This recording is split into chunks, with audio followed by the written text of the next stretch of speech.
Red, everywhere you look. Your phone, the news, the conversation at work that suddenly dropped in volume. The color that used to mean stop signs now means something else entirely. It means run. It means now. It means everyone is moving and you are about to be left alone with your losses if you don't move too. This is not rational analysis. This is older than markets. This is the herd waking up in unison, and your finger hovering over sell has nothing to do with your research and everything to do with your nervous system reading the room. Most people think panic selling is about losing control in the moment, but psychology tells a different story. Because around the world, millions of investors research diligently, build diversified portfolios, swear they'll stay rational, and still hit the sell button exactly when everyone else does. The strange truth is that panic selling is rarely about individual fear and more about invisible patterns in the collective mind, patterns that quietly synchronize how people perceive risk, opportunity, safety, and time. And unless those patterns change, education alone rarely changes anything. You can see this everywhere. Someone spends months studying index funds. They understand that markets recover. They know the data by heart. And then, red numbers appear. Not just on their screen, everywhere. News alerts, social media, conversations at work. The color red spreading like a signal through the entire system.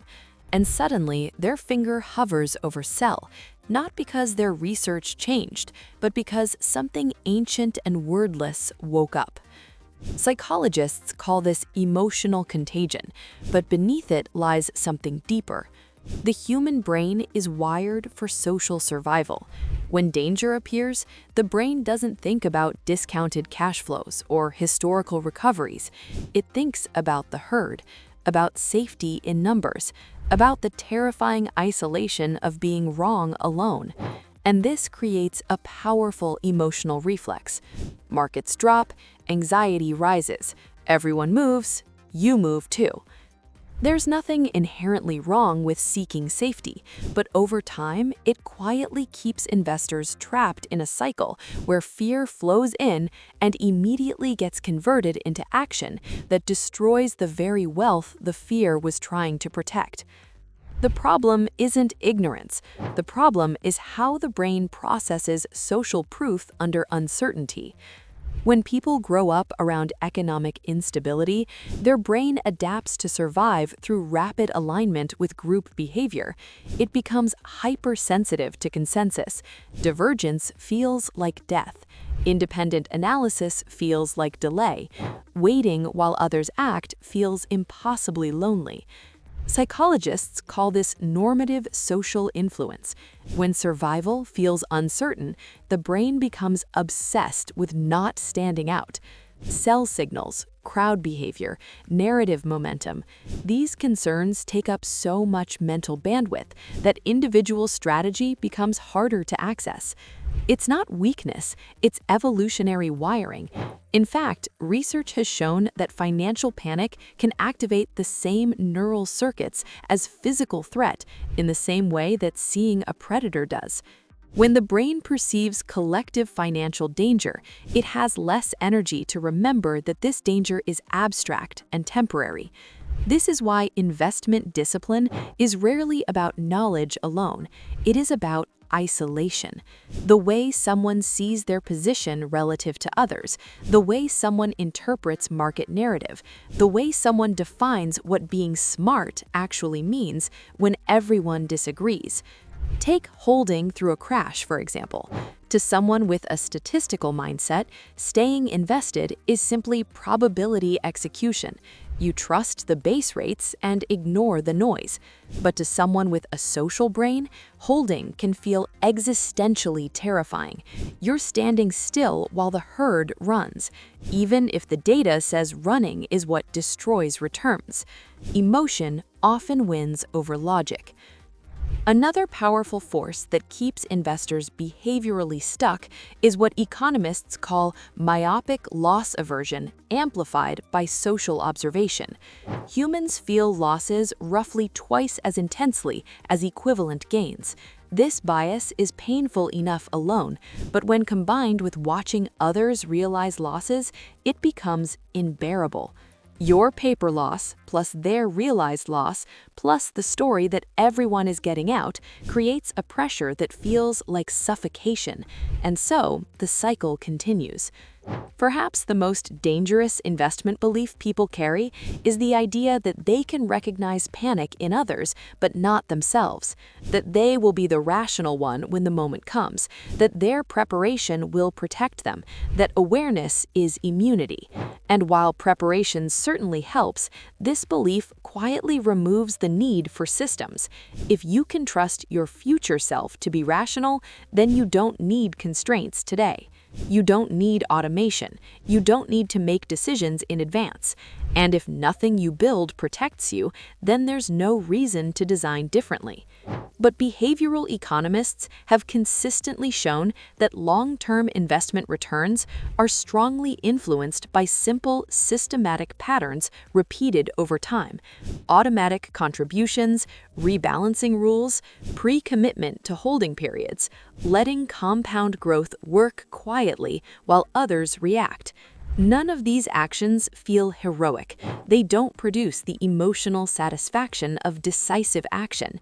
They require doing nothing.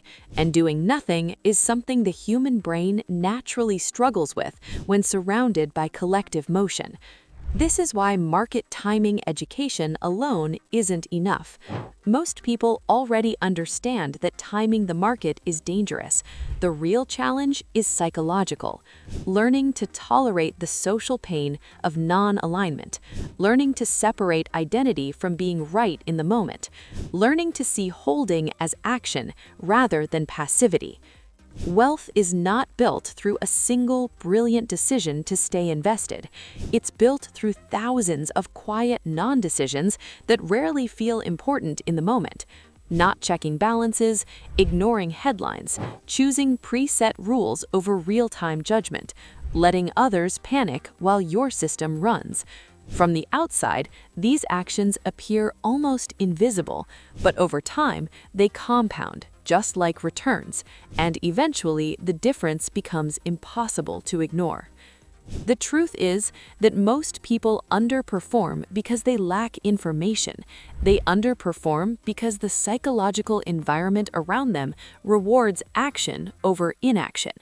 Media celebrates decisive moves. Social platforms amplify extreme voices. Brokerage interfaces make selling frictionless. Very few forces in modern investing encourage stillness. But those who learn to think differently about collective panic begin to experience a quiet shift. They stop chasing narrative alignment. They stop measuring intelligence through immediate accuracy. They begin measuring progress through deviation from the herd. Freedom from synchronized selling. Freedom from the anxiety of being wrong alone. Freedom to let systems work while others react. And that shift is where investment success truly begins. Not with a perfect prediction, not with a contrarian call, but with a subtle change in how the mind relates to collective motion. Because once the psychology changes, the behavior follows. And once the behavior changes, the return trajectory begins to change as well. But here's what nobody tells you. The people who escape this cycle don't have more discipline. They have better commitment devices. They don't rely on willpower to resist selling. They remove the option entirely. Automatic investing they can't easily stop. Advisors who require conversation before action. Account types with restrictions they chose in advance. This is called pre-commitment strategy, and it works because it accepts a fundamental truth about human nature. We are not rational investors having occasional emotional moments. We are emotional creatures with occasional rational capacity about money. The person who builds wealth isn't the one who tries harder to be brave. They're the one who stops trying to outsmart their panic response. They stop believing that next crash will be different, that next time they'll hold steady. They accept that their brain will always prefer the safety of the herd over the isolation of independent strategy, and they build around that truth. Consider the difference between two people with identical portfolios. One watches markets daily, reactive, making investment decisions with every fluctuation. The other checks quarterly, or annually, or hardly at all. Their system runs quietly in the background. The first person is exhausted.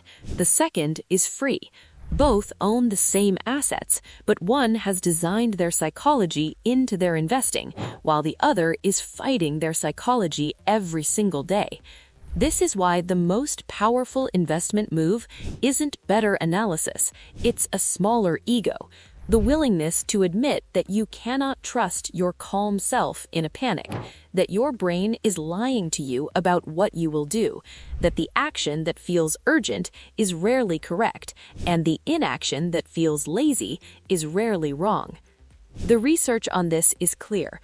People who check their portfolios frequently earn lower returns, not because the market punishes them, but because they punish themselves. Selling in synchronization, buying in euphoria, reacting to herd motion instead of individual strategy. The wealthy understand something the poor rarely do. Time is the only leverage that cannot be bought. You can borrow money, you can hire advisors. You can buy information, but you cannot purchase the compound returns that come from not interrupting growth. You can only surrender to them. And surrender requires trust. Trust requires systems. Systems require understanding your own mind well enough to stop pretending you can outthink it. So the question isn't whether you can afford to hold, it's whether you can afford not to understand why you sell when everyone else does. Because the person who masters their psychology doesn't just build wealth, they build something rarer: independence. The kind that exists whether the herd is running or not, whether media is screaming or silent, whether today feels like crisis or opportunity. That independence is the real dividend, and it pays forever. If this resonated, share it with someone who needs to hear it. And if you want to go deeper into the psychology of markets, of panic, of what investing actually means when the crowd stops, subscribe to Psych of Wealth. We'll explore why your brain sabotages your returns and how to build systems that work with your psychology instead of against it. Not because you'll beat the market, but because you'll stop beating yourself. And not beating yourself, it turns out, is the only investment strategy that actually matters. See you in the next one.